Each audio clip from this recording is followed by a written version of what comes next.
grandma gonna have to go to the school now.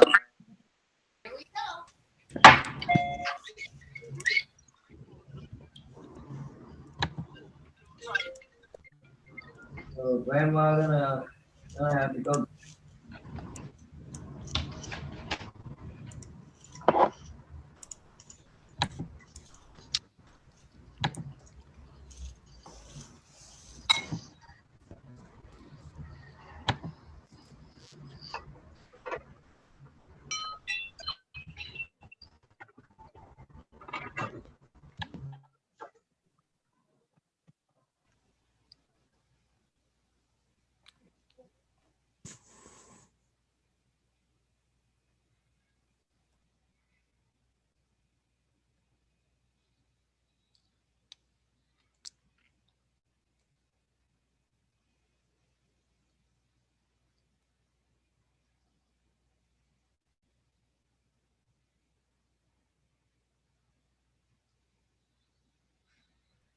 Welcome to SF.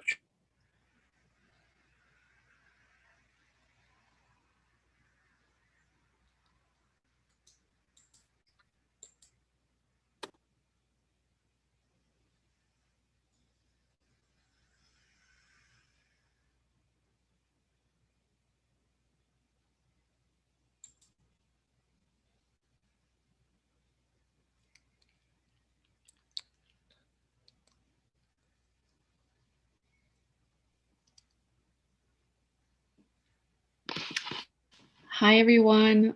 Welcome to Scattered Home. We will be starting in a little bit.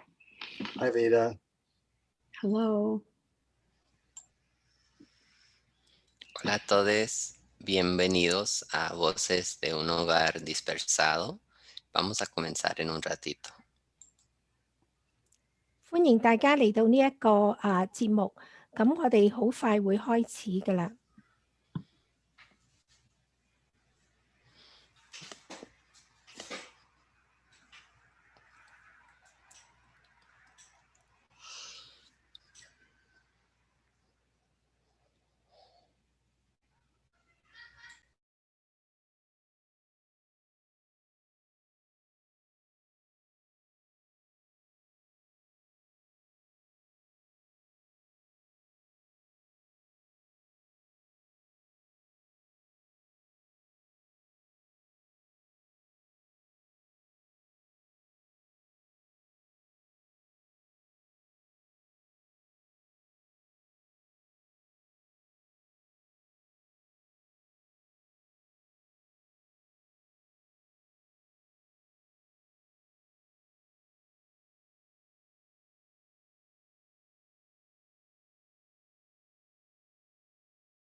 Hi, all. We'll be starting in another minute.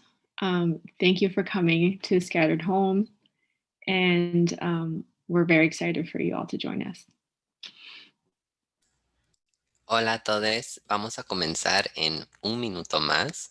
Muchas gracias por venir a un hogar dispersado. Estamos muy emocionados de tenerles aquí hoy. 大家好，多謝大家嚟參加呢個愛的守護嘅節目。我哋仲等多少少等多啲人加入，然之後咧，我哋好快會開始。多謝。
All right.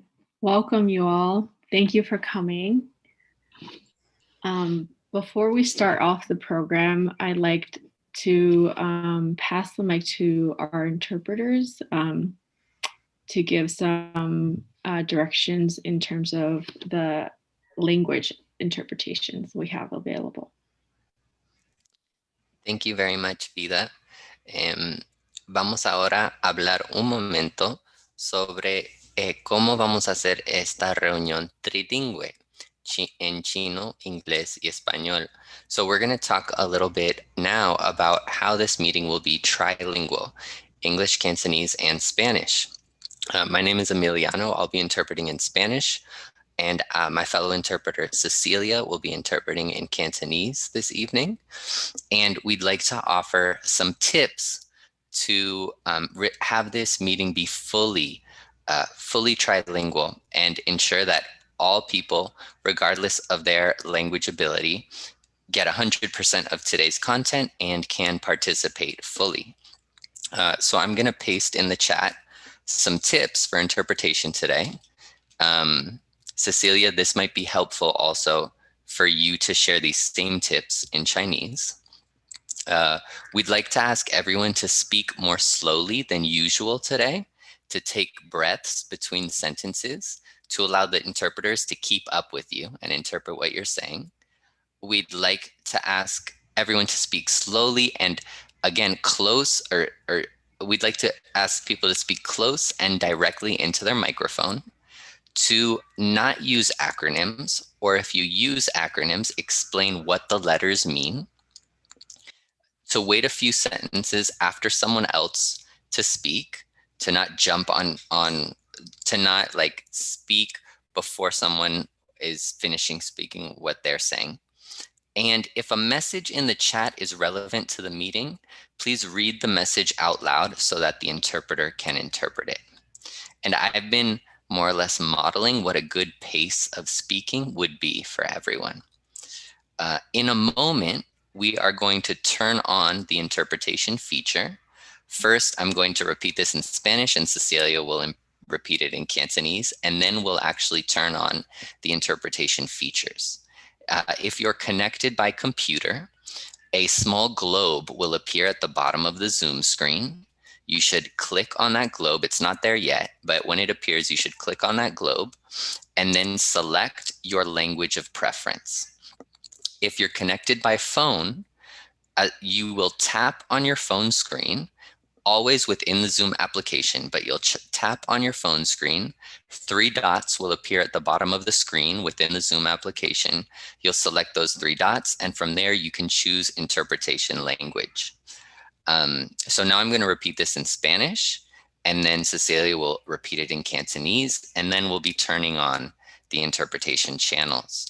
One last thing to note, if you're in an interpretation channel, that doesn't mean that only the same people in your channel can hear you. Everyone will still be able to hear everyone speak.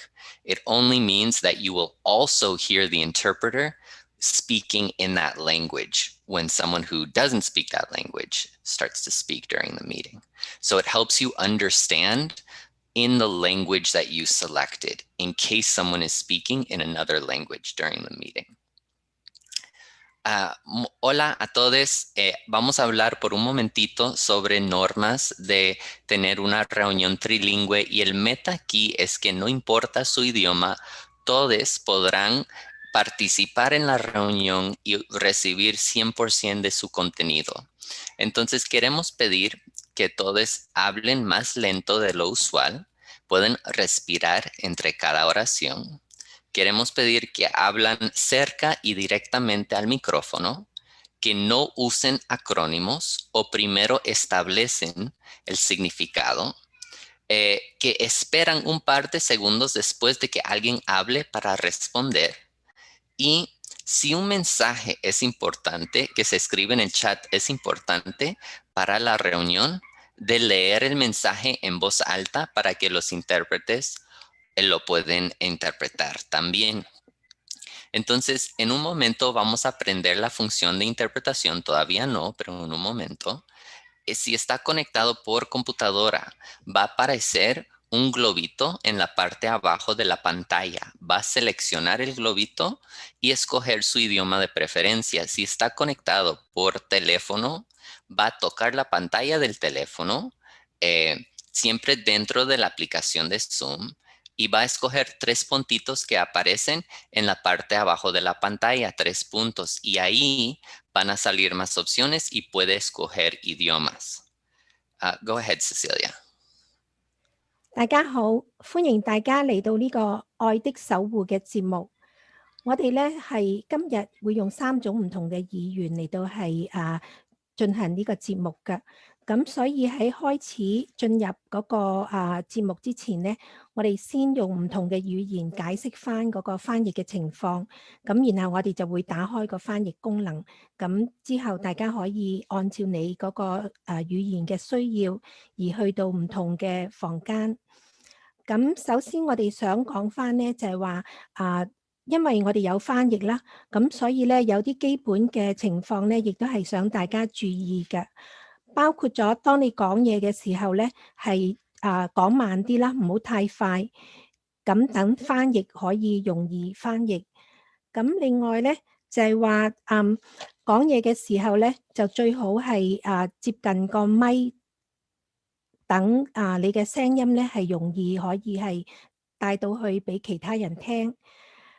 另外仲有就話希望你講嘢嘅時候咧，盡量唔好用英文嘅縮寫，咁因為好多時英文嘅縮寫咧，人哋唔會明白，咁所以如果係一個名稱嘅，盡量講嗰個名稱嘅名啦。咁呢啲都係最基本嘅喺翻譯嘅時候咧，最基本嘅守則，咁希望大家咧可以注意翻。咁最後一個守則咧就話我哋講嘢嘅時候咧，因為有好多唔同嘅人喺嗰個場地裏邊，咁變咗咧，當有人講完嘢嘅時候，我哋等，如果我哋想講嘢，我哋等幾秒鐘，然後去講，咁變咗咧可以確保對方係講完啦。咁呢啲都係嗰個有翻譯嘅時候，我哋講嘢嘅原則。咁另外我亦都想講下咧，今日我哋有西班牙話嘅翻譯啦，亦都係有中文翻譯。咁西班牙話嘅翻譯咧就係阿 Miano 幫手啦，咁中文嘅翻譯咧係我會幫手啦，我係叫做 Cecilia 黃健美。一陣間咧我哋俾完晒所有嘅指示之後咧，我哋就大會打開嗰個翻譯功能嘅。當打開翻譯功能嘅時候，如果你用緊嘅係電腦，你會喺你個熒光幕裏邊咧係睇到有中文，接近底部咧會係睇到有中文同埋英文兩個唔同嘅字。咁如果你係需要中文翻譯嘅，你點擊中文咧，你就會進入到去中文嗰個房間嘅。如果你用嘅係手提電話嘅時候咧，當個翻譯功能打開之後咧，你會係睇到喺個手提電話裏邊有個地球，又或者咧，你如果係點擊個手提電話咧，你會見到咧喺下低咧有3點，你點擊個3點或者係點擊個地球咧，你就可以選擇你嗰個語言，譬如話中文咁你選擇中文咧，你就會去到嗰個中文嘅會議室㗎。咁跟住我會交翻個時間俾大會，咁然後咧等佢打開翻譯功能咧，大家可以進入。多謝。I'm done.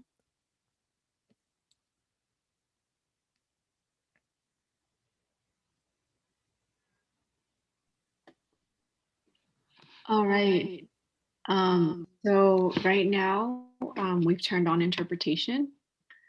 And as you can see here on the bottom, where on the bottom right-hand corner, there is a globe that says interpretation. You can find your channel there. 咁大會已經打開咗嗰個翻譯功能嘅，咁你如果係喺你個熒幕裏邊咧睇到係中文，你可以點擊中文啦。如果你係用緊手提電話嘅，你見到個地球，你可以點擊地球，然後選擇嗰個中文嘅功能。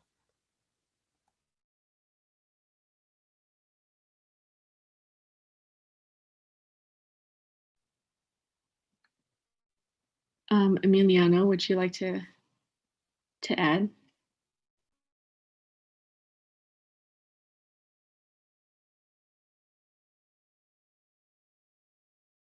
Sorry, I think you're still on mute.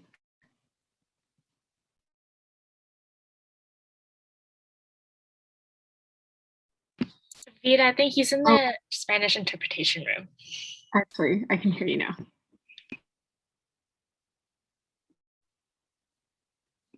Sorry for interrupting. All right. Okay, so we'll let people go into their channels.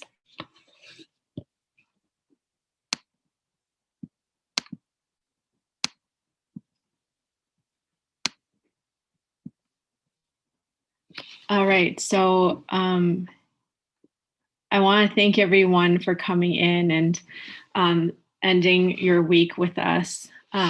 First off, I'd like to say that thank you just for coming in. And then today we're going to be hearing from the perspectives of 4 people with personal experiences as single room occupancy tenants, which we will from here on out refer to as SRO for short.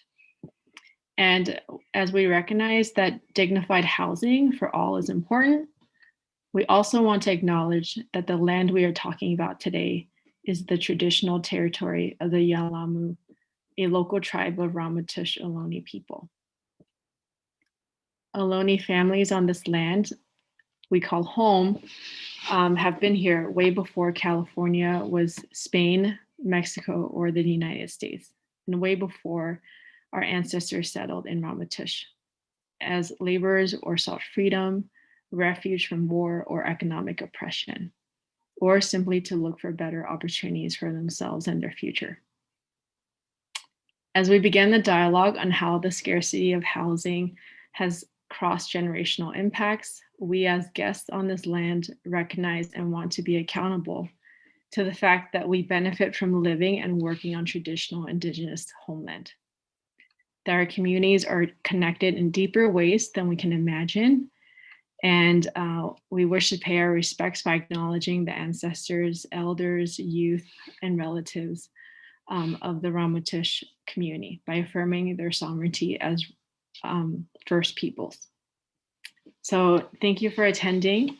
And whether you came because you believe in the transformative nature of storytelling or hold a special place in your heart for our speakers, we welcome you and our storytellers whose truths uplift the realities that capitalism has on our city.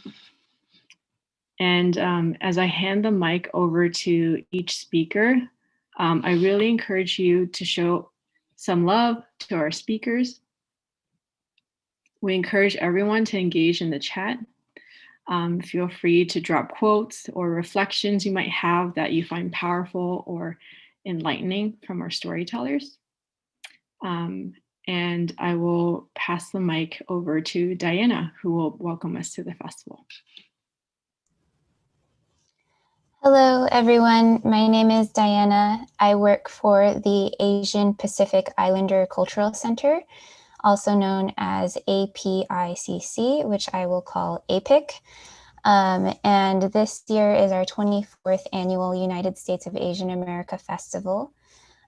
And we're proud to present Scattered Home as part of it and feature Vida as one of our featured and commissioned artists for the festival. First off, I do want to thank all of the funders for making this festival possible on the next slide. And without them, we would not have this whole festival. So thanks to all of our supporters and to all of you as well. Thank you so much for supporting Asian Pacific Islander arts and artists. And I hope we can work together to keep the San Francisco Bay Area a place for Asian Pacific Islander art to thrive. So if you live in San Francisco, please email your district supervisors and let them know why this arts community is important to you and why you want them to continue supporting API art, because that really impacts the support that we get for the festival like this. So thank you and welcome. Thank you, Diana. I first off want to acknowledge the wonderful team that has made this event possible. So we have Emlyn, who is our tech wizard for today. They will be playing our slides and also sharing the audio. And Carmen, who is supporting with tech access and engagement in the chats. Thank you to Cecilia and Emiliano, who are our wonderful interpreters. Cecilia is interpreting in the Cantonese channel, the Chinese channel, and Emiliano is interpreting in the Spanish channel. And of course, I want to thank API Culture for keeping Asian and Pacific Islander arts alive and thriving in our city. So with that said, I want to give a quick introduction on what Scattered Home is. So I myself grew up and live in an SRO with my family for nearly 3 decades. And for a long time, I've carried a lot of silence and shame around my housing status. And as I've been kind of processing this throughout the years, I really wanted to make sure for this project in particular, for people to know that we're not like to be pitied. We're not to feel like no one should feel sorry for us because we are actually powerful and are resilient people. But instead kind of turn that attention and to the fact that we live in a system that allows for SROs and homelessness to continue existing. In this project, I also wanted to explore any shame aspects around housing status. And with some of the young people who are our storytellers today, and really kind of question the existing structures that allow for undignified housing and homelessness to happen in one of the wealthiest cities in the world. I also feel like there's a lot of sentiment in Chinatown, my neighborhood in particular, and in particularly for working class immigrant people, that in order to move out of an SRO, we need to move out of our community. And instead, I really want us to think about how we can demand for equitable housing, dignified housing, and make those demands of our elected leaders and make sure that our community prioritizes quality of life for all people in our neighborhood. So Scattered Home is a project that I actually started. I would say I had the seed for the idea 3 years ago. I've always loved doing audio storytelling because I think it's a very intimate form of storytelling to hear the emotions and the nuances of a person's voice. And I also love illustrating and painting. So I really wanted to combine those together and put that into a public setting. So what is Scattered Home? Scattered Home is a series of talking portrait banners depicting the lives of 3 intergenerational SRO tenants in Chinatown. The word Scattered Home is a loose translation of the Cantonese word for single room occupancy, san fong, where tenants live in a single room and often with multiple generations. And this is especially true for Chinatown. We are one of the densest neighborhoods in this country. And Scattered Home is made of audio portrait stories from SRO youth and elder tenants. Each portrait has been installed in various locations in Chinatown. We'll show you towards the end of the slide. And each banner has a bilingual code and also a voicemail that has access to audio recordings of each tenant's story on family, caretaking, navigating a pandemic, mental health, and their futures as well. So I wanted to start off by kind of giving you all a taste of like how these like audio stories look and sound like. For this first person that I want to bring up, her name is Kiki. Kiki is 16 years old. She is a YSRO leader and lives in Chinatown and lived in a Chinatown SRO for 3 years with her mom and her sister. So when Kiki volunteered to participate in this project, I found her to be very honest in talking about how she processed her emotions about living in an SRO. So we'll share 2 audio clips. The first one will be in Cantonese with English captions, and the second one will be in English with English captions. So I'd like to bring up Kiki, and she can introduce herself. Hey 你覺得住喺 everyone. 散房咧會點影響一個人？ Hi, Kiki. Do you want to give a brief introduction about yourself to everyone here? Yeah, hi everyone. Y'all can call me Kiki, and I'm currently an uprising junior going to Ritasawa Soda. Yeah, and I got invited by my youth program YSRO to do this project with Vida. Yeah, and it was really interesting. I really enjoy it. Thanks, Kiki. And YSRO stands for Youth for SROs. It's a youth program under the Chinatown Community Development Center. All right, so we will play the 2 audio clips.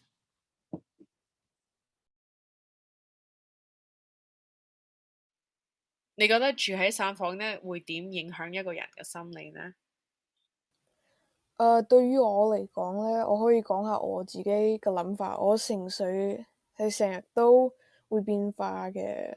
出街嘅時候啊，或者係返學嘅時候咧，我都唔會想其他同學啊、同學仔啊，同埋我朋友知道我住喺散房，因為我就好驚佢哋睇到我住咁細嘅地方，可能會對我嘅睇法有啲唔同咯。你第一次咧覺得你要收埋你自己即係嘅經歷，好似如果係即係住喺散房啊，或者另外啲嘢，即係唔好俾人知道咧。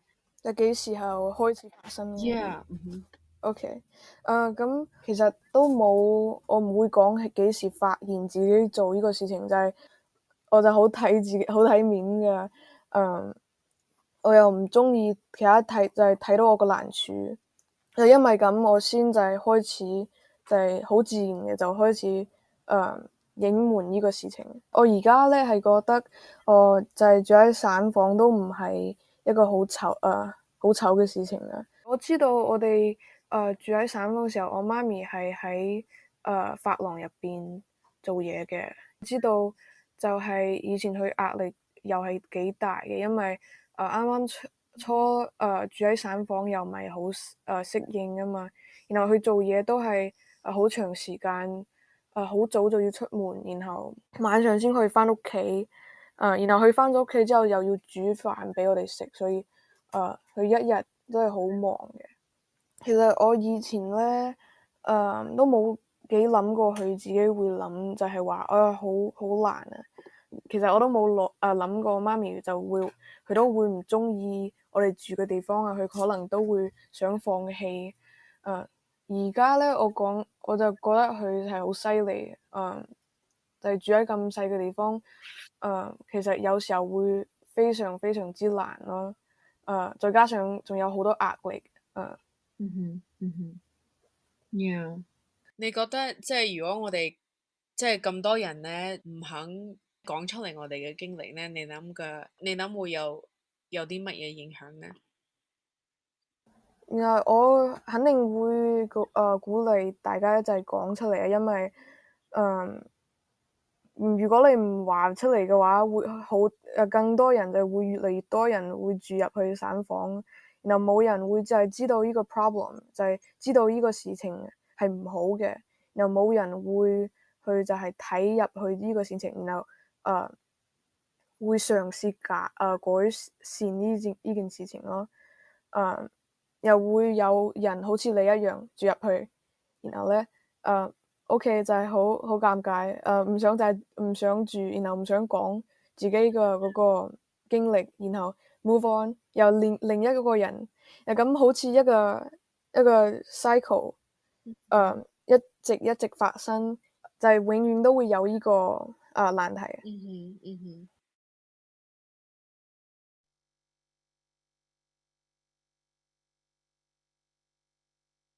Like, if I think of it right now, like, I don't think people would judge me as much as I think they would.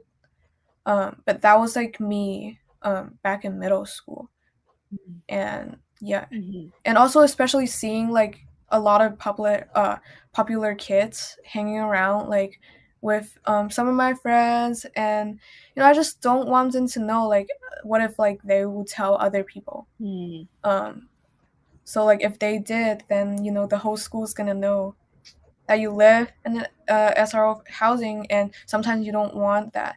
Or maybe like the sense of assumption would lead, and also expectation, like I maybe would expect people to judge me just because I live in SRO housing. And those are the main reasons why I get kind of embarrassed with like my experience of living in SRO housing. Yeah. I feel you very deeply on that because I definitely felt like that sense of like shame and embarrassment when I was younger. What do you think shame has taught you about yourself and your family and the world around you? Maybe it taught me more. Well, it encouraged me to learn about myself and also my families more. Well, back then I was pretty self-centered. I thought about like, dang, why do I have to go through this? Like, this is such a horrible experience. But I didn't really think about like, well, that's what my mom can most offer to my family. Like, she can't afford to live in anywhere else except SRO housing. And then I'll also like look at my sister more. I'll like look at her school life. Now like I would talk to her and we'll actually have family discussions during meals time. Well, probably that experience has kind of lead me into thinking of like how I'm thinking now.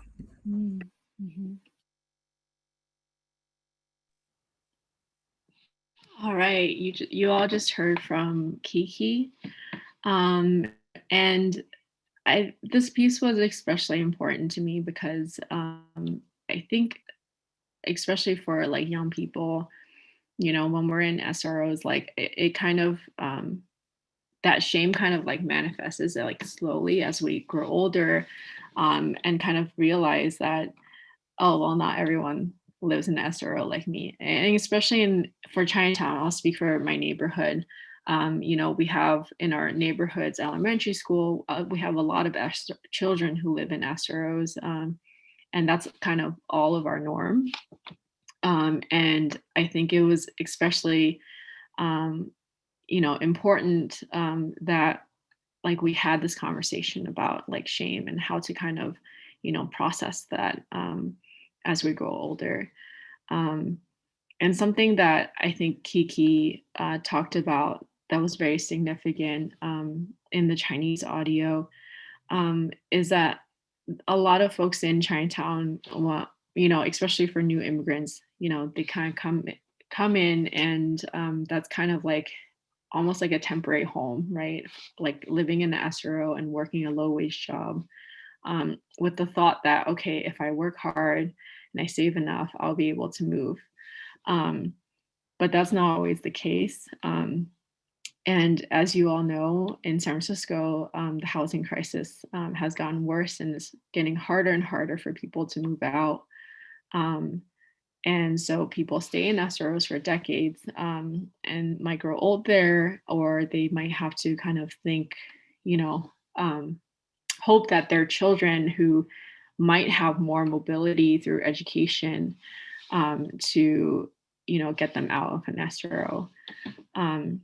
So that was a really important piece. And thank you, Kiki, for bringing these points up to us. So I want to ask you now, Kiki, how was it like listening back to your own story, and did any feelings come up for you? Yeah, I noticed that my Cantonese has gotten worse. But yeah, I feel like I did well pretty overall.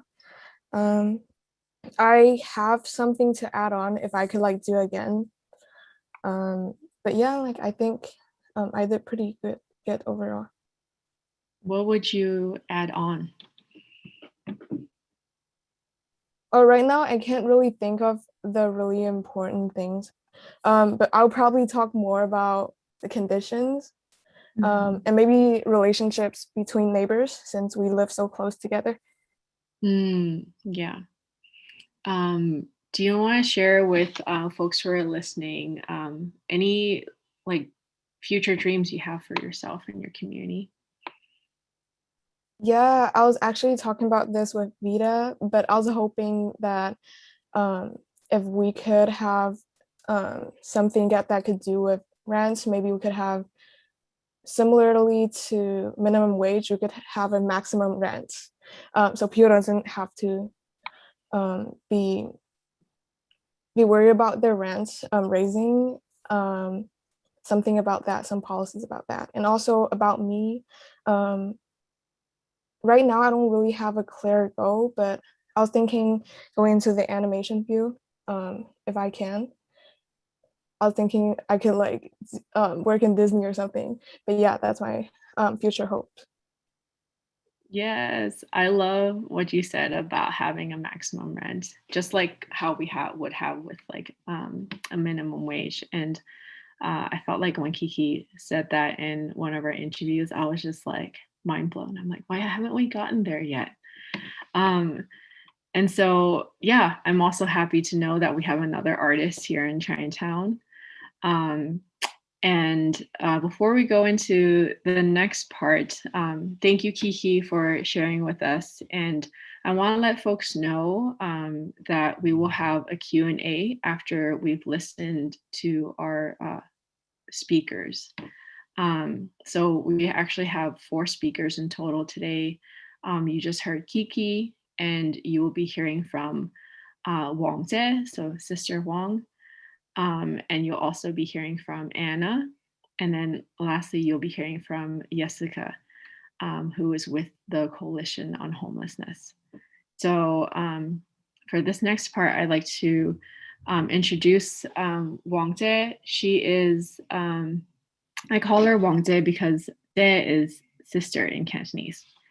Wang Zhe is a grandmother of an elementary age grandchild. She lives in Chinatown, and I got to know her through some of the SRO mothers who organize in our community. So you will hear the first audio clip in Chinese, and then the second one in English, and they will both have English captions. But before that, I want to bring Wang Zhe up to introduce herself. Wang Zhe, 你好. Hi, Wang Zhe. Can you, so I will be doing.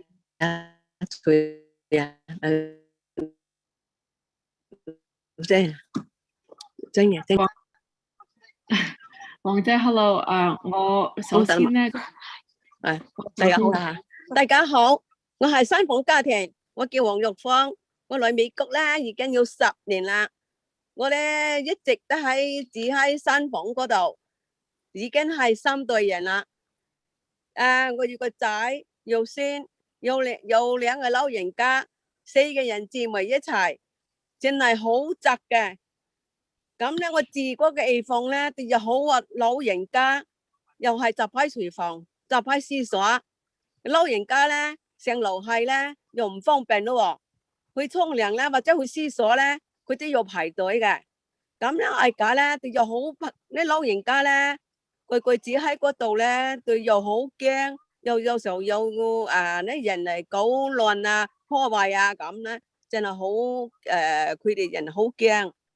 咁樣咧，我哋人喺呢度咧，個咧都有互相幫助啊，關照一下啊，咁樣你幫我，我幫你咯。特別係喺佢嘅新冠病毒嘅期間啊，我哋影響我哋響應啊政府嘅號召啊，邊度都唔出去咯。咁樣乖乖喺個坐喺個房間，咁咧我個孫咧係8歲，佢想做乜嘢都唔。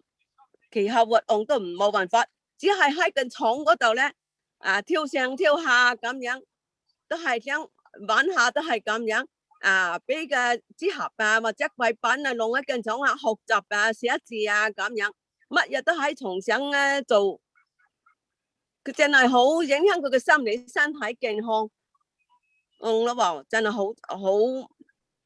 做機咧都無能為力啦，都係咁樣，冇辦法咧咁窒啦。但係咧，我個仔啦，但係對喺新冠病毒嘅期間啊，邊度又唔去得，但係工咧又唔返，但係我個仔咧，我先生咧又去做嘢咯。個仔咧就去搞清潔衛生嘅，先生咧到時得頓嗰啲賣菜啊，嗰啲菜欄上邊做旗下嗰啲工，佢落班翻嚟啦。喺門口咧要用消毒水酒精咁樣要噴過晒嗰兩，然後嗰兩翻嚟嘅小小嘅房間。係咧，你又攞啲衫咧，將佢沖涼咧，你又要排隊咯，要當成沖完涼之後，嗰兩翻嚟，真係咁好無奈，咁樣就真係好凄涼。想申請負擔房屋，又冇達到嗰個條件咯，收入又低。我哋老人家咧又冇咁多嘅收入，我哋希望可負擔房屋咧，降嗌晒30%嘅，等我哋家人向我哋老人家咧都有條件住房屋啦。而家咧我住嘅房屋咧真係好窄，好影響我哋心理身體健康，所以我哋三房家庭咧要請審級師傅全部嘅支持師孩按委員會提出嘅預算案。多啲跟照，爭取多啲住房補助俾我哋三房家庭，等我哋三房家庭都要搬出狹窄嘅房屋，改善家庭住屋嘅環境，俾小孩子一個身心健康成長嘅家，亦可以為我們安心生活嘅地方。多謝。多謝晒黃姐，你介紹咗你自己。我首先一陣間咧，我就會翻嚟咧，你同我傾嘅。我首先咧用英文翻譯俾大家。So everyone, I'm going to interpret. I'm going to translate what said. So he was saying that, hi everyone, my name is Wang Jie. I'm Sister Huang.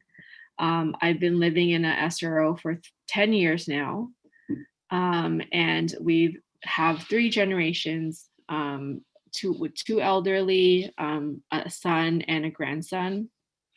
And with the 4 of us, it's very cramped, and we only have like a lot of communal bathrooms. We have communal kitchens, like showers, toilets, and everything you need to line up for it every day.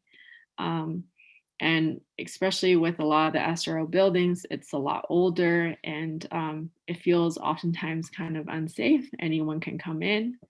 But during this pandemic, our neighbors, we really care for each other and look out for one another. And my grandson is 8 years old. He doesn't have a desk, to do his homework. He only has his bed. and he lays a cardboard box on top of like a sheet, and then that's where he does his homework. So watching this as a grandma, I see how living in an SRO really impacts his mental health and his development. For my son, he is a janitor, and for my spouse, he is a grocery worker on Stockman Street in Chinatown. And as they are essential workers, they need to they can't separate their clothing. They can't separate their clothing from, when they come home. And so we always need to spray down the clothes with alcohol. And so it's hard, right? When you have communal bathrooms, you have to line up and to wash yourself. And so, especially for low income and elderly people, it's a huge challenge for us. And I really want to demand that our government, supports and really sees like our no income to low income people. And I really want folks, in elected positions to support Prop C, which was passed in 2018, to support low-income families, housing, and also for homeless people. I really hope that in the future we can thrive and have access to all the resources that we need. So I really want people to hear my voice so that we can create change in the future. So 多謝王姐. Thank you, Wang Jie. We're going to play this next audio clip, and you will hear from her directly. And so in the first one, it will be in Chinese with English subtitles. And then the second one, it will be read by a wonderful poet. Her name is May, and she had actually just volunteered to do a reading based off of Wang Jie's words. So I'll let us take it away from here. 不過咧，到嚟我同嘅孫嘅仔嚟我呢度咧，自己嘅感覺咧就唔好啦。即係嚟我集喺廚房，集喺廁所，乜嘢都係集喺啦，係嘛？咁樣個孫多兩個人啊嘛，咁樣佢嚟我又有玩啊嘛，又有學嗰啲儲嗰啲公仔啊，做乜嘢看號啊，寫字啊，學嗰啲咧小朋友啦，係嘛？咁樣咧就乜嘢地方都冇啦。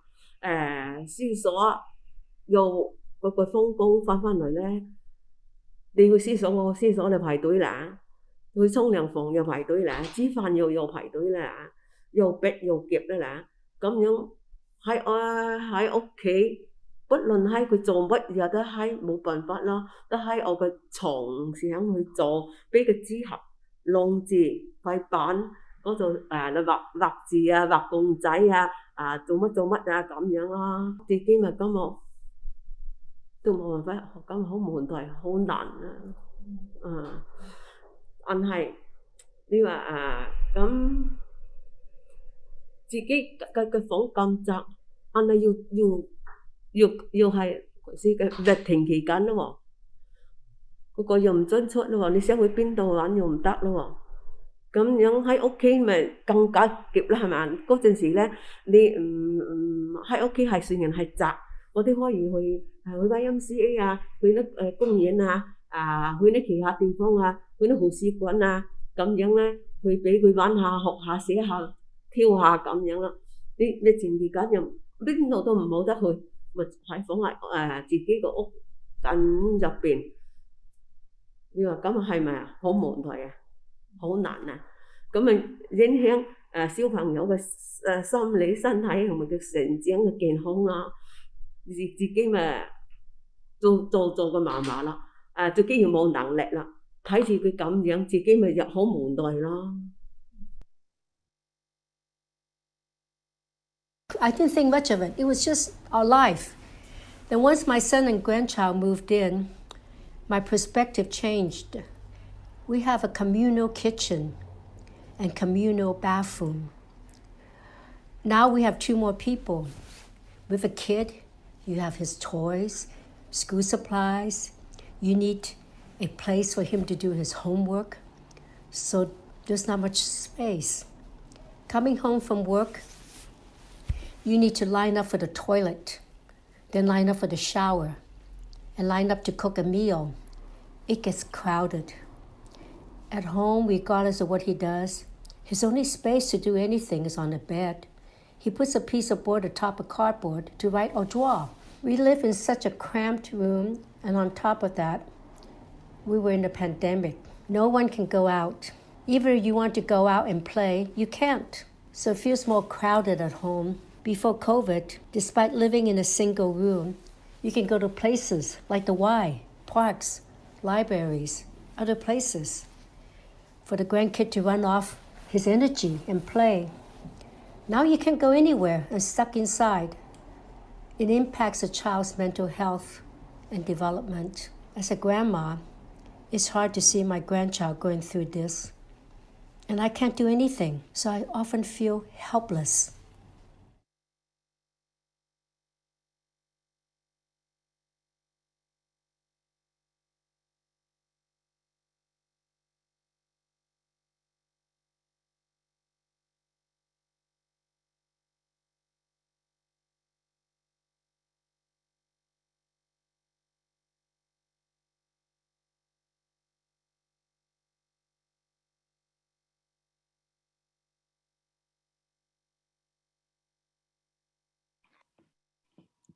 Oh, sorry, everyone. I just, can folks hear me okay?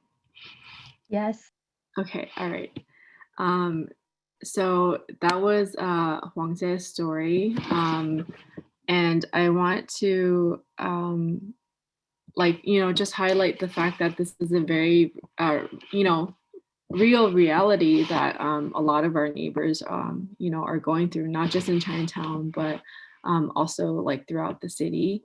And having like children like growing up in the SRO is really hard, and sometimes we don't really see the effects of that stress and on like a child's development until like much later. And I was really touched by how Wang Zhe was able to like really bring that out in her story. So Wang Zhe's story has been installed on Pingyun, on North Pingyun in Chinatown on the Pacific Avenue side. So we'll be there until the end of August. All of the banners will be up until the end of the summer. So thank you, Wang Zhe. 多谢 Wang Zhe. I will go into the next person. So for this person, her name is Anna. So I actually met Anna also through Youth for SROs, through the community, Chinatown Community Development Center.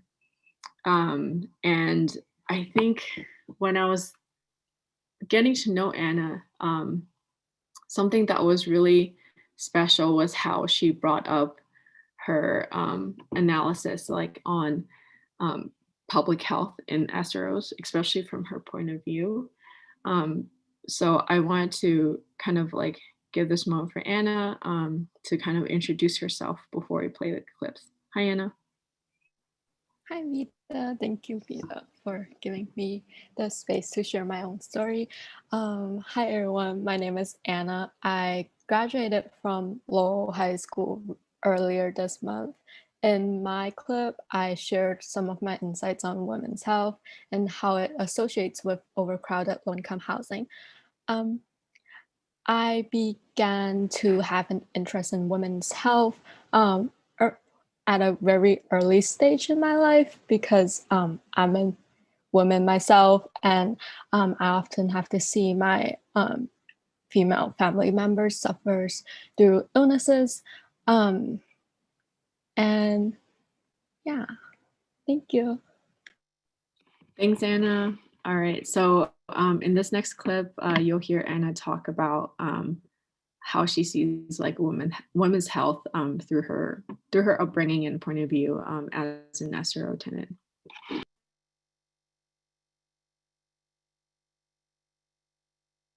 我们这些散房，他们也不是就是很干净，然后我们，就有公用厕所啊，公用厨房啊，还有公用洗澡的那种地方呀。每一栋这样的散房的那种楼，也有很多户，就是很多户家庭会住在这，就会传染得特别快。聽到咧，你係對女性健康有意思，咁你可唔可以即係分享下？我一开始是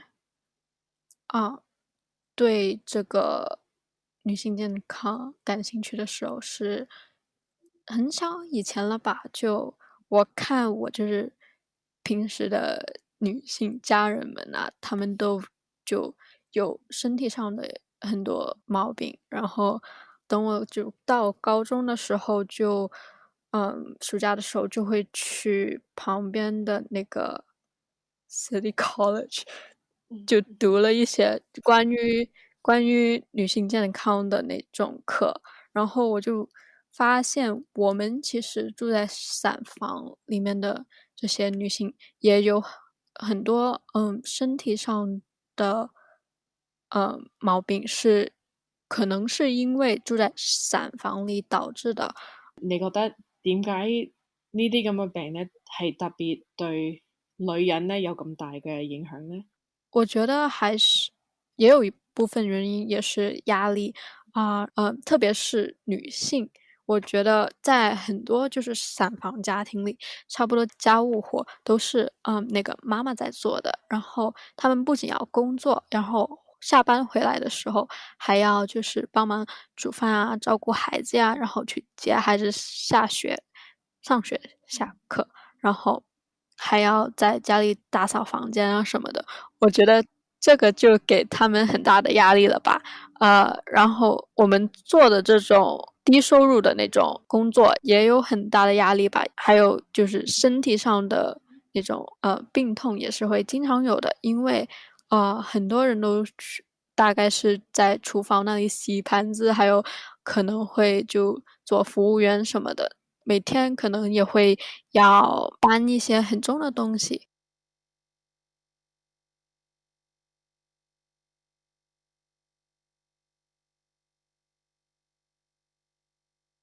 How do you think living in an SRO impacts a person's health, and particularly women? Living in an SRO obviously gives a really unhealthy environment for you to be in. So the bathrooms are sometimes not sanitized, and the kitchens are also sometimes really dirty. And you kind of have to like share things with everyone on your floor, and there is actually a lot of people on your floor, so about 50 something tenants, and the ventilation in the bathrooms and the kitchens are also really bad.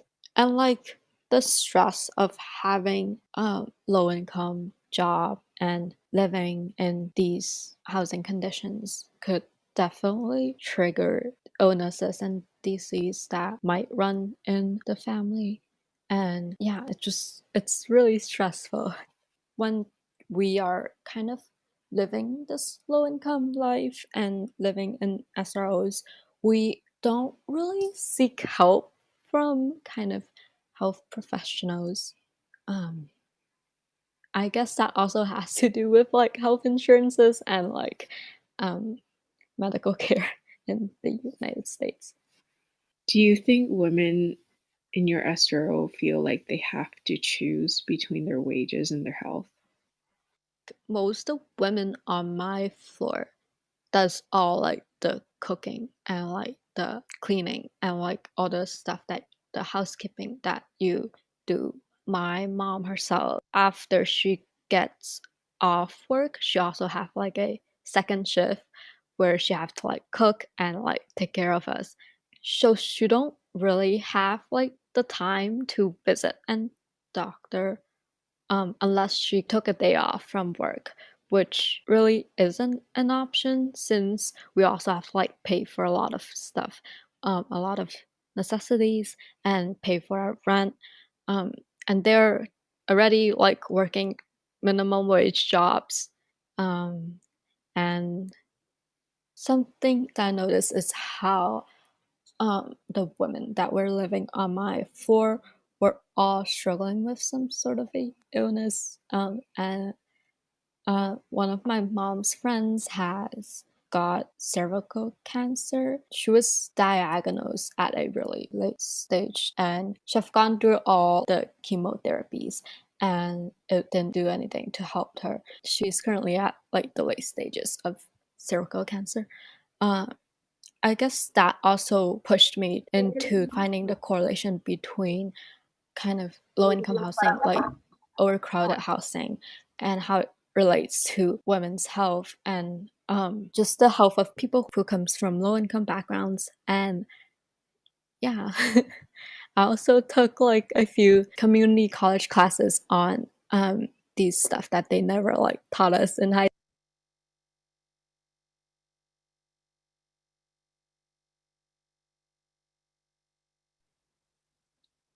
Oh, it looks like the audio got cut off.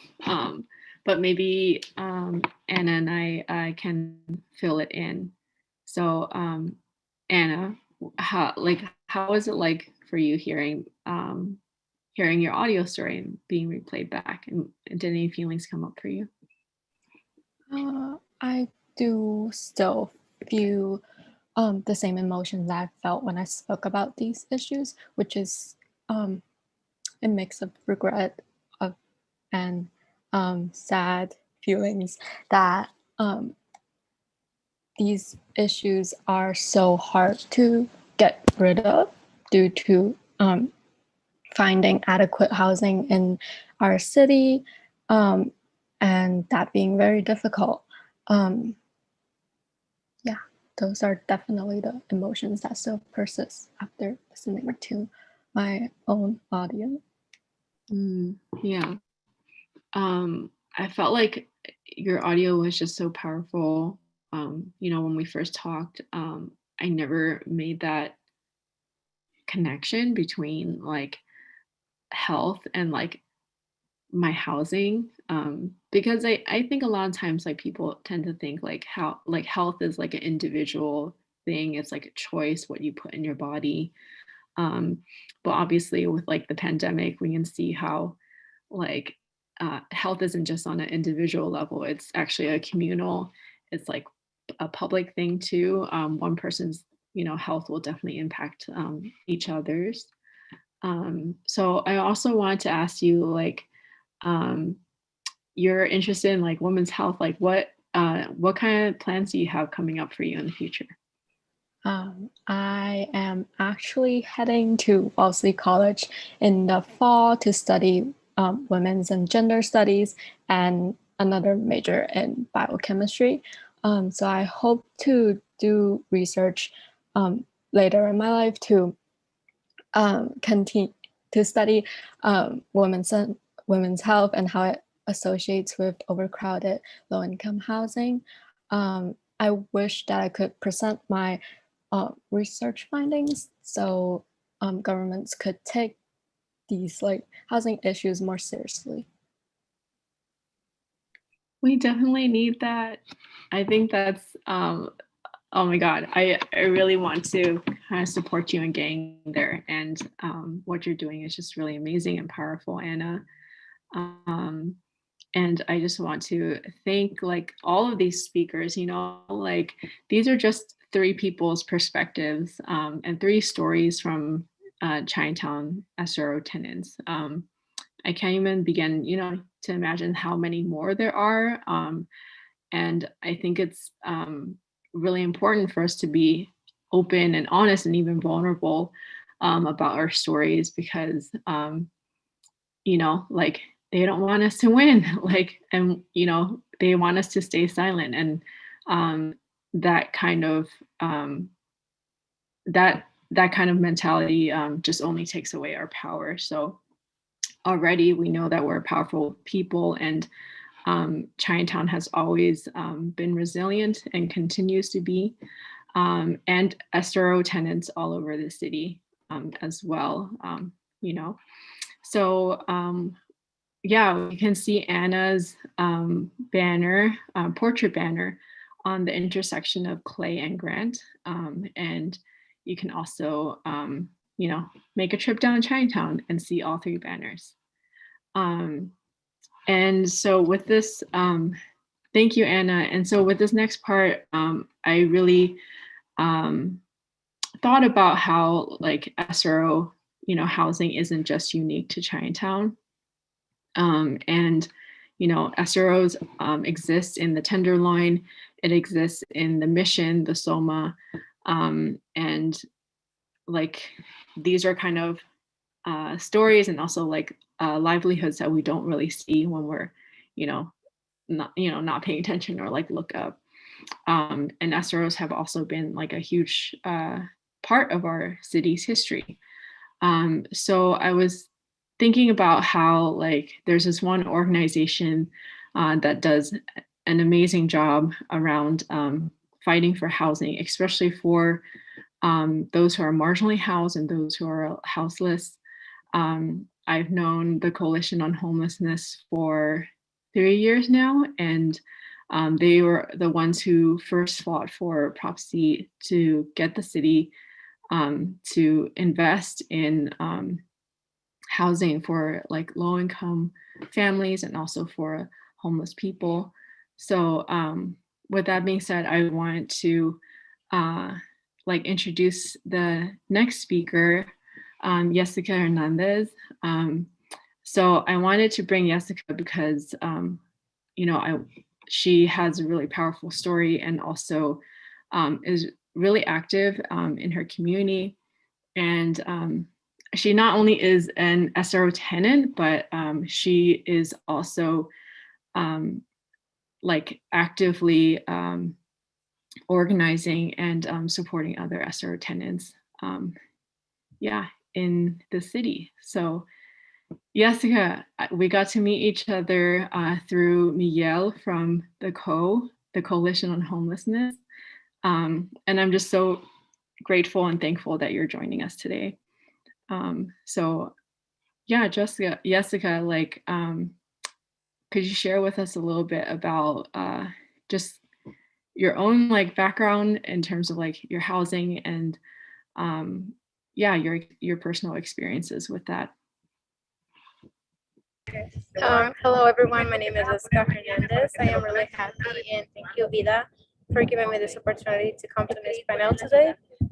I'm going to start off by introducing myself. Like I said before, I'm Jessica Hernandez. I am 18 years old and I'm here organizing at the Coalition of Homelessness and also a member of the homeless family that lives in an SRO. For me, homelessness is a problem that has multiple solutions, but most of the time people want to solve it by blaming it on people who are homeless. Every day the chance of being homeless becomes greater. When people talk about homelessness, they mostly feel shame and pity. And I wanted to say, like Vida said before, we don't want that pity. We don't want to feel pitied because we're strong enough to, you know, wake up and fight for our own people and, you know, to stand up for ourselves. I'm homeless myself and I live in an SRO, and that doesn't mean I'm weak. That means I'm every day I'm getting powerful and more powerful to speak up for my people. And I'm using my voice to speak up for me and for others. My story is not that easy to tell because I've been through a lot of things. I realized that I lived in poverty when I was 5 or 6 years old. I lived without a father. He left me in Mexico when I was around 1 year old. I didn't live in a mansion. I lived in a small house made of stones and ceiling that was made of, plastic and aluminum. But I was still happy. I had a loving family. I had loving grandfather, grandmother, and my mother. That was enough for me to live happy. I have lived in San Francisco for 8 years now. Most of the time I have lived doubled up until I met the streets. One day we faced a big issue which forced my mom and I to live in the streets. We have friends and family who gave us the opportunity but we felt as if we were interrupting their space and also like bothering them. You know, our days were just living in Dolores Street and passing the day in Dolores Park. You know, it was as if Dolores Park was my second home, because I used to just watch people play with their family, and you know, it was really hard for me to just watch them. And you know, I was by then, I think I was in 8th grade. um I graduated middle school when I was in 2018. That's when we were able to find a room in a hotel, the one that I'm currently living in. Same year. Oh, and so sorry, I didn't pause for translation. If I'm gonna give it a pause for translation, and I'm gonna continue.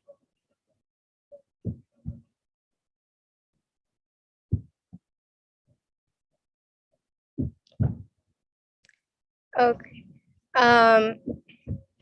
So like I said, in 2018, I graduated from middle school. Sorry. Um, Same year that the company which my mom was working for as a housekeeper closed down, so that left us with no resources. She had a few clients, but they gave us a few opportunities to earn some money. But half of the money went on rent, and the other half went on food. So we were mostly ended up with nothing. Wait, things like noodles and eggs, because it was all the things that we could afford. Um, I remember being tired of noodles, but I couldn't complain about it. And then COVID hit, and you know, it felt like misfortune never stopped for me. And you know, I was like, what kind of bad luck do I have? Um, and I questioned to myself, are we being punished for something? And most of my mom's clients told my mom that they should stop until COVID ended, but time passed by and COVID was still there. So with much worry, we knew that we were definitely hitting the streets again. I was now a high school student with much in my mind, and at some point, because of the pressure, I considered leaving school to work a full-time job, but there was no luck with me finding a job that would accept a high school student with no immigration status. So that was another hardship for me. So at some point, I was like, why is life so harsh on me? It seemed like the opportunities were nowhere to be found. We had to go to a first friendship shelter because at some point we couldn't afford the rent until we found money again to pay another month of rent in the hotel. My grades were really, really low. I could not concentrating in school anymore. And I was considering just leaving, because if my grades were that low, then why should I stay in school? That's what I said to myself. But for some reason, I knew that if I leave school, that would only cause my hardships to be more greater. And then one day my mom met this person who asked her what she was so worried about. She asked my mom, what are you so worried about? You seem like you're going through a lot. And my mom was like, yeah, we're going through a lot right now. And she told her our issues. She gave my mom a number. When I called, I was really nervous, but I felt better after the first person who answered the phone gave me that calmness. The first person I met on the coalition was Miguel Carrera. He listened to our problems and promised that he would help us. We stayed in contact until he asked me to join in a program as a leader in a program that was held, I think, in June 12, 2020, called the SRO Reporting Back. Where we had families at hotel reporting the conditions in their environments. The whole purpose of this was to create leadership among families in hotels and to keep the environment that the families in hotels lived in because of COVID. And then the program was done, but Miguel asked me to continue, and he gave me the opportunity to be a translator in our Tuesday meetings for housing justice. And I was like, well, things are getting better, because for some reason I was going through a lot, and now I'm getting what I always wanted. It was like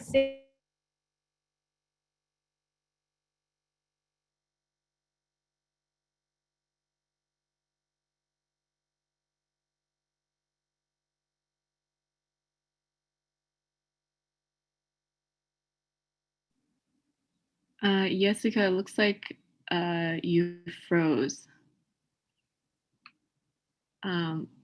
We'll give maybe a couple seconds for Jessica in case our internet comes back on.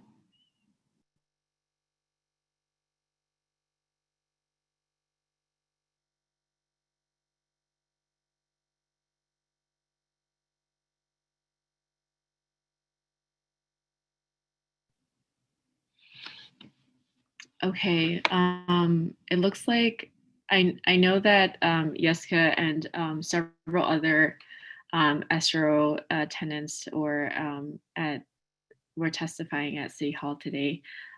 So she's not just like joining us, but she's also out there organizing and like out there being active in our community and fighting for housing rights. So while we're gonna have someone check in on Jessica, and then in the meantime, I want to open up the floor for some Q&A. Oh, sorry, it looks like Jessica just came back on. Let's see.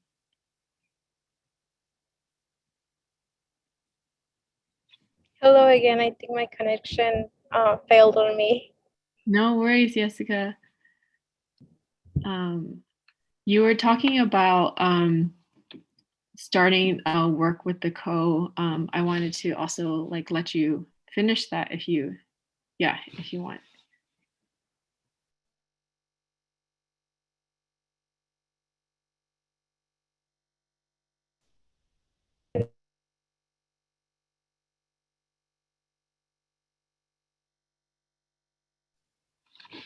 Oh, Jessica, it looks like we lost you again. But we'll definitely. I'm here. Oh, you are. Okay. Did you want to add on to where you left off?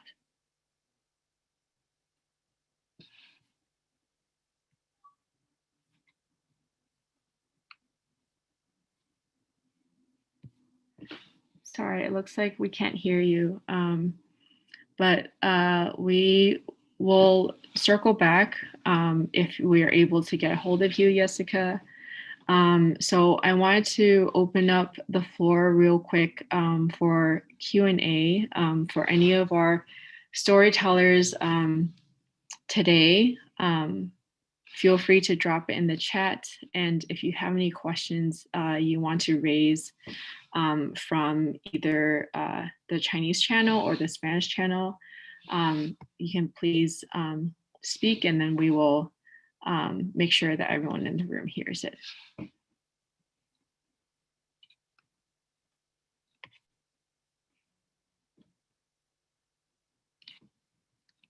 Do folks have any questions for our wonderful speakers?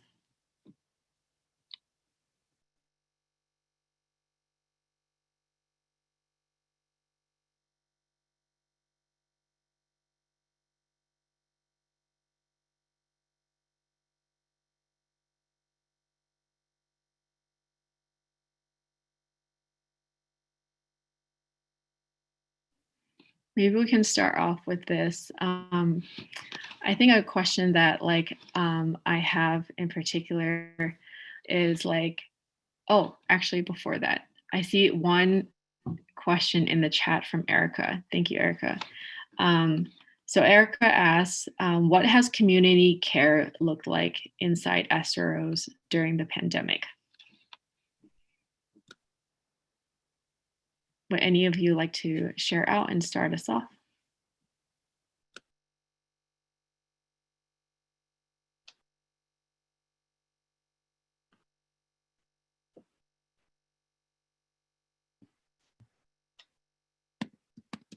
I could start. I am currently not living in my family's SRO. Due to the pandemic, I moved out at the beginning of the pandemic into my relative's house. But I could speak about how community care was like before the pandemic. I have a little brother who is 10 years younger than me, and whenever my parents or me are have work to do, the grandmas next door would always help us babysit my brother, and they would also give us dishes to try when they make new ones, which is very sweet and kind of them. Right. I could also share about the community in my building. Unfortunately, I haven't I move out of well, it's not unfortunate, but like I move out of SRO family, no, SRO housing last year, I think. And yeah, I just can't imagine how hard it is with the pandemic, because it is already really hard without the pandemic. So yeah, the building that I live in, there isn't like a sense of community because I'm not from the same hometown with the majority of my neighbors, so they kind of like treat my family as an outsider. But I'm really close. My family's really close with this one grandma, and then they always make 种子 for us when there's like holidays. Yeah, and I really like it.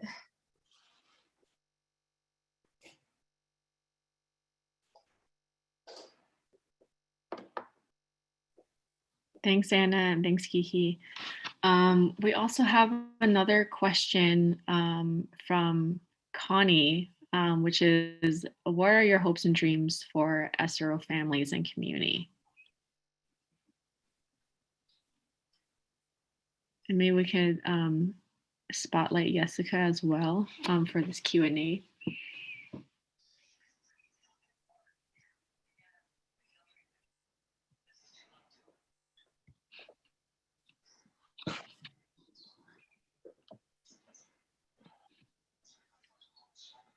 Hello, everyone. I'm back. I'm so sorry for.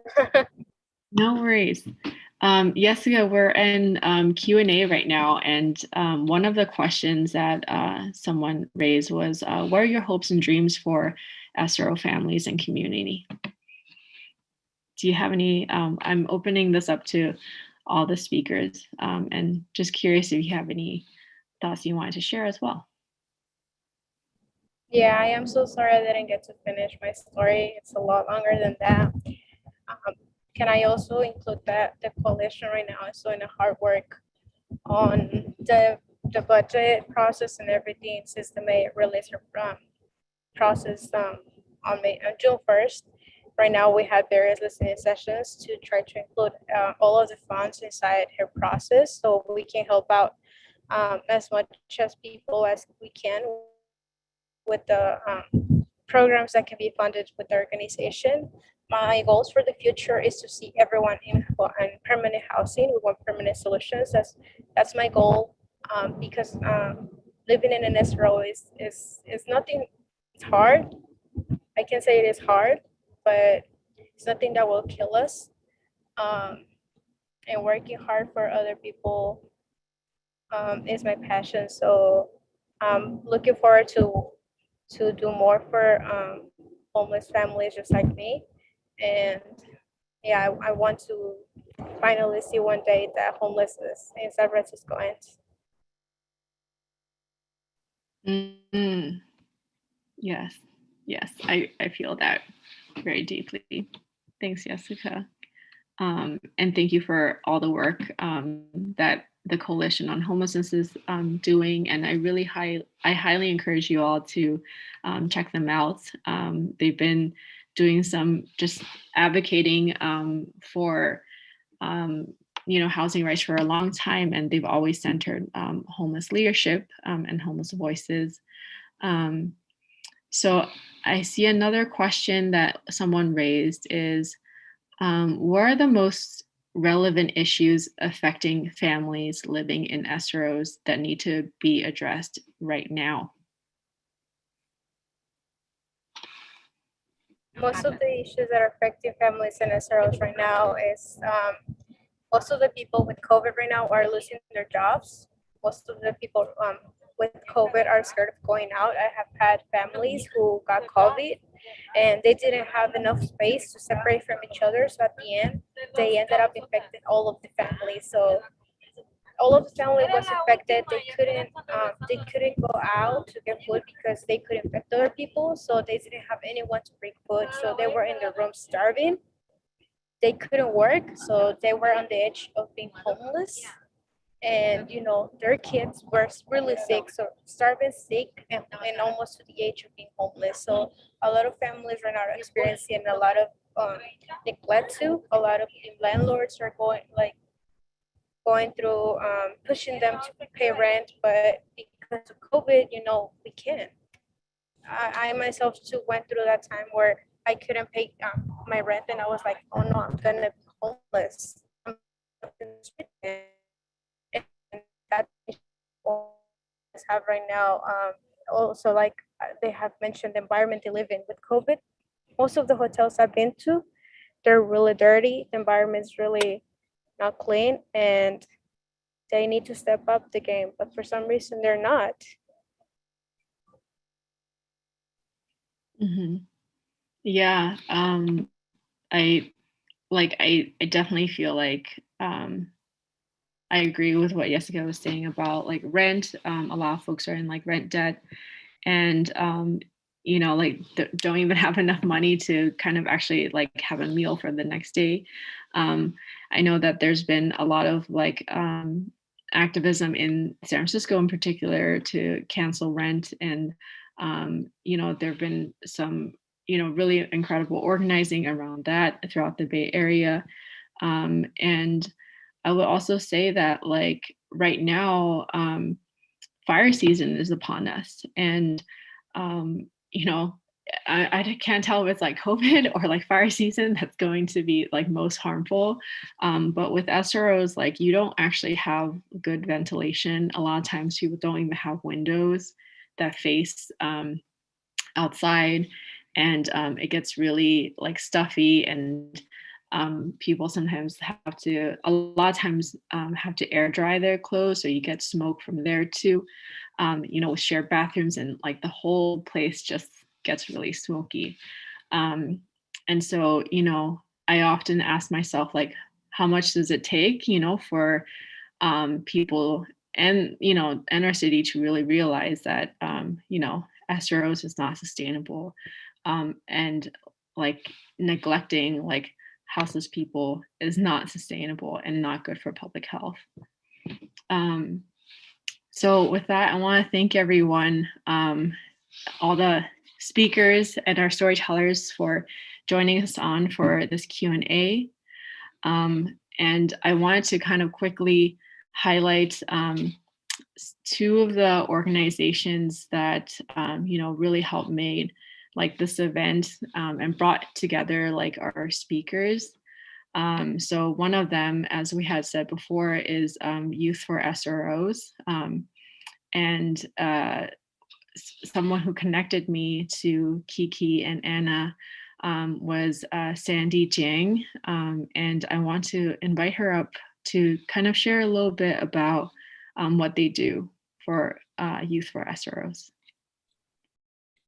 Hi, everyone. My name is Sandy. I am the youth program coordinator for Kiki and Anna. They are YSL youth leaders who are part of the Scatter Home project by Vida. And YSO stands for Youth for Single Room Occupancy. Is one of the 4 youth programs under Chinatown Community Development Center. And this program was started back in 2006 by Judy Kuang.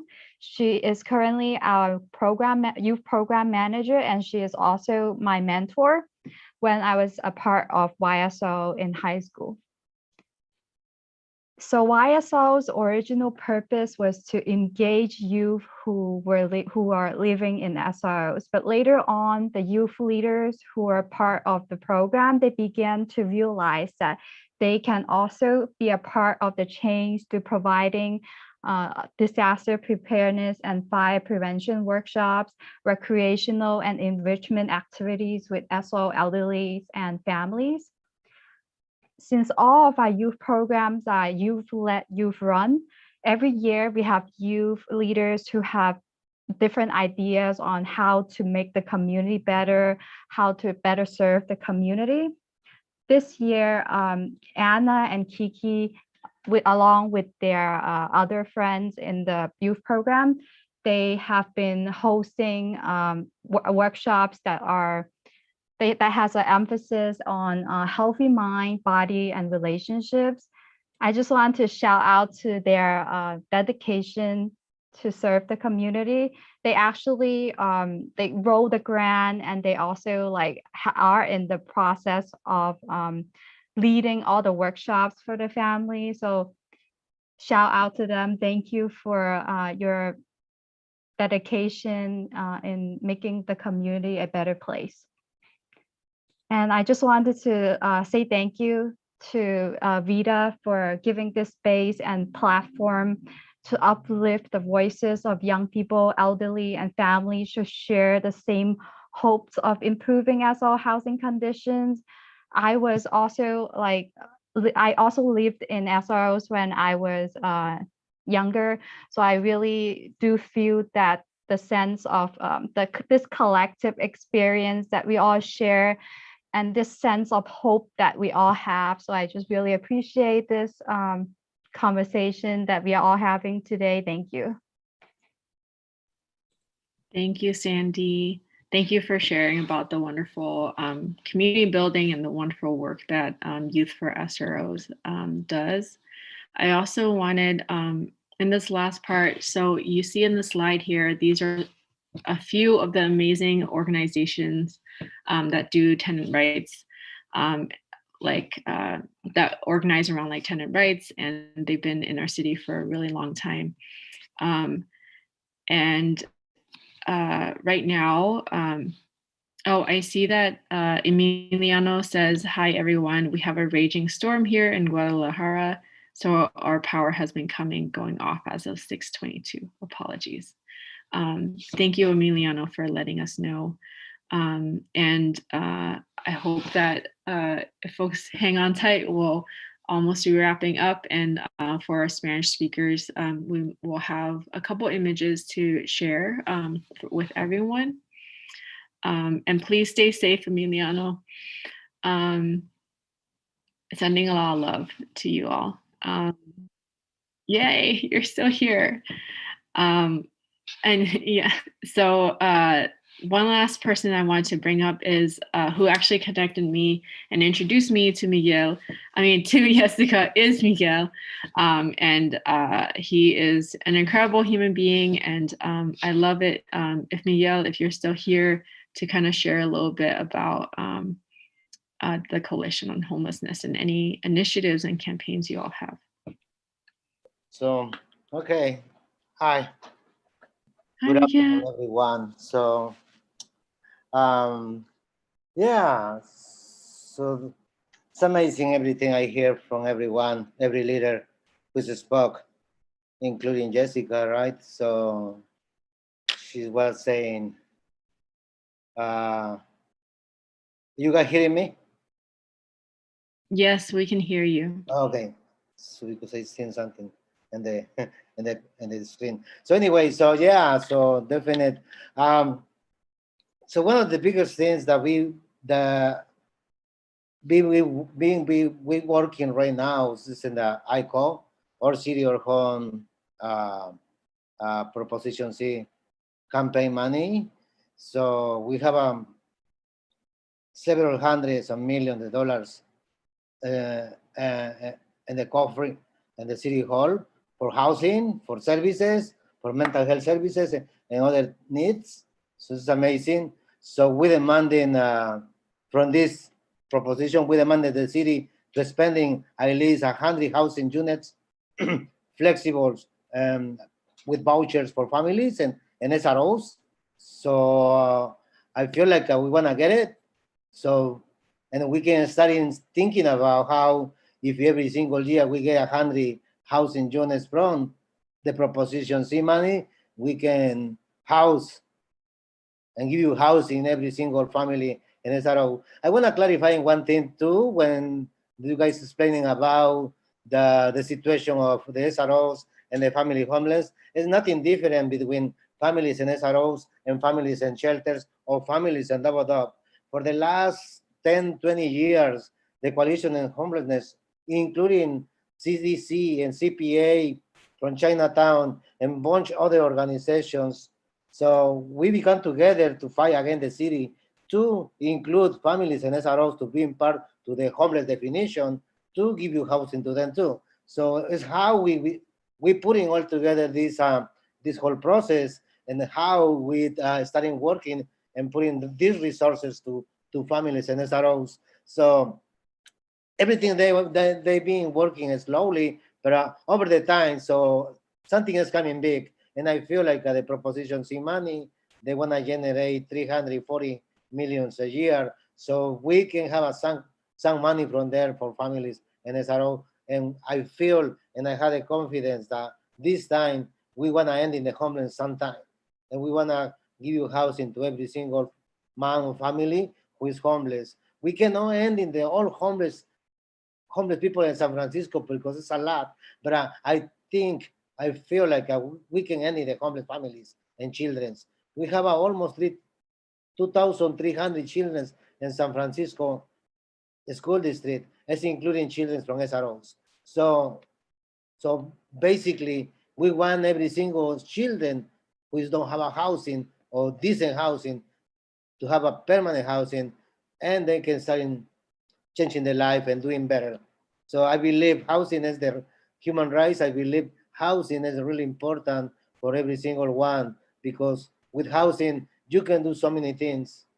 You can stay in school, you can start working, you can start in your program, you can start in your recovery program. If you have mental health problems, you can have a therapist or any kind of support services that families need.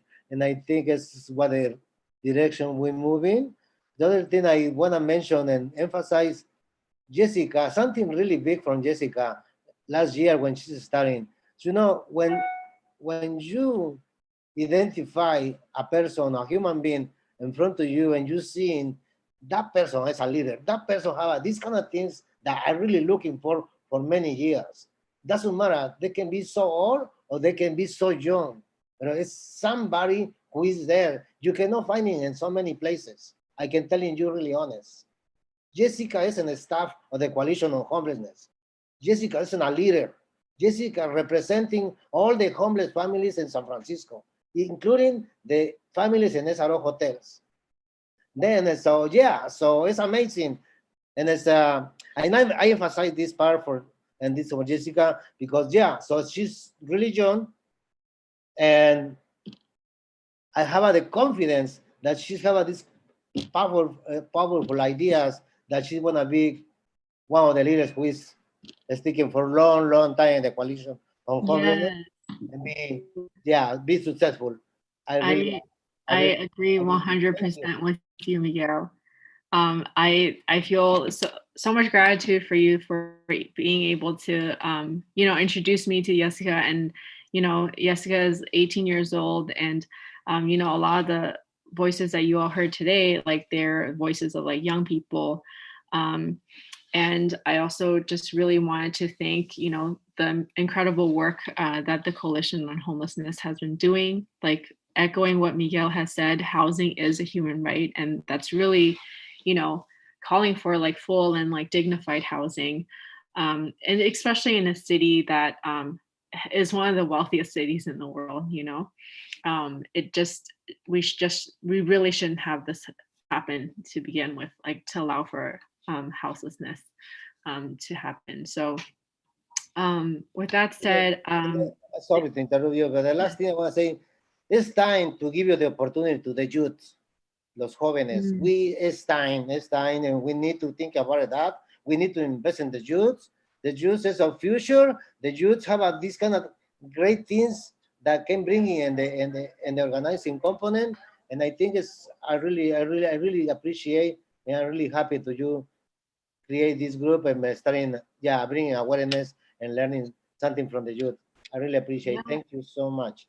Yes, thank you, Miguel. And, like I also, I can see, we can all see Miguel and myself, we're all gushing over, you know, the young people here, you know, in this event today. And, you know, I'm really glad that we also were able to kind of talk about even like the intergenerational like struggles and also the intergenerational power too.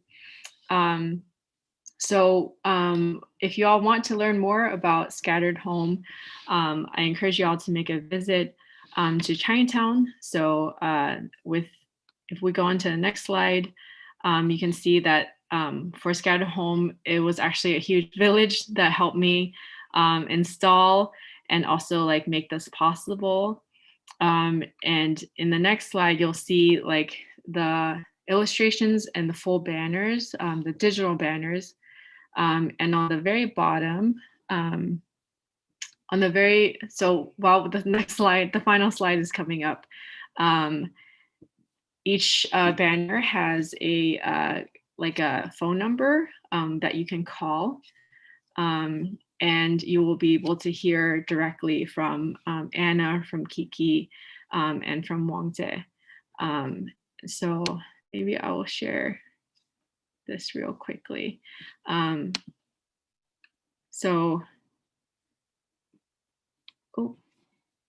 Okay, I hope you all can see that. So those are the phone numbers if you want to, you know, listen to their stories. Oh, sorry, some folks are saying that they can't see. Maybe can folks in tech bring up the last slide? Yes, thank you, thank you. So those are the banners, and you can feel free to take a screenshot, jot those numbers down. You don't have to go in person to experience it. If you want to listen to their audio stories, you can, you know, call in that number. And I also, when I'm talking about a village, I want to say that this really is like community art. Like, I feel like as an artist, I'm just a vehicle. So I just really want to thank Kiki, Anna, Wangze, and Jessica for you know, coming on and being so powerful and then like sharing your power with us. Thank you to Sandy and Miguel for you know, highlighting and uplifting the incredible work that your organization does. And I also want to thank Emlyn and Carmen, who have been in my team all this week to help make this possible. And I also want to thank Mei Lam for doing the voiceover for Wangze. I had a lot of families and friends like, you know, help me install for all three of the banners, lugging a ladder down like Grant Avenue. I also really want to thank a wonderful person. His name is Andrew. And Andrew Baker is with Twilio, and he actually helped set up the voicemail kind of platform for me to be able to make this possible.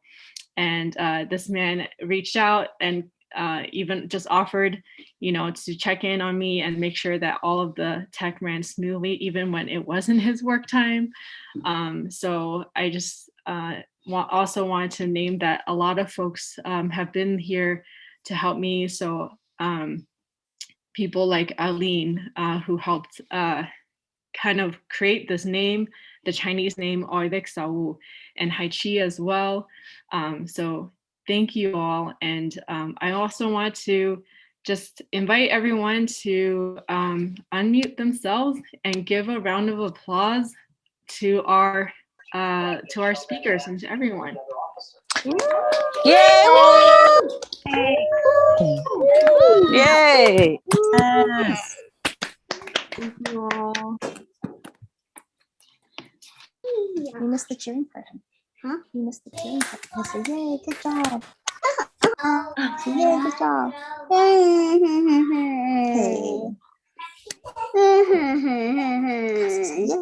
Yay! Hi, Tamiko. Thank you, everyone, for joining us, and hope you all have a great weekend. Thank you, Vida. Thanks, everybody. Thank you. Thank you, Vida. Thank you, Thank Vida. you. Thank you, Vida. Thank you. Thank you. Thanks, Vida. Thanks, Vida. Okay. Thank you, I Vida. love you, Vida. Bye-bye. Bye-bye. Vida. Vida. Vida. Thank you. Bye-bye. Thank you. Bye-bye. Thank you. Bye-bye. Bye. Vida. Bye-bye. Thank you, everybody. Bye. Thank you, everybody. Bye-bye. Bye-bye. Bye-bye. Bye. Hello, Zifan. Bye. Bye-bye. Bye. Anh chị. Anh chị. Hello, Zifan. Bye-bye. Bye.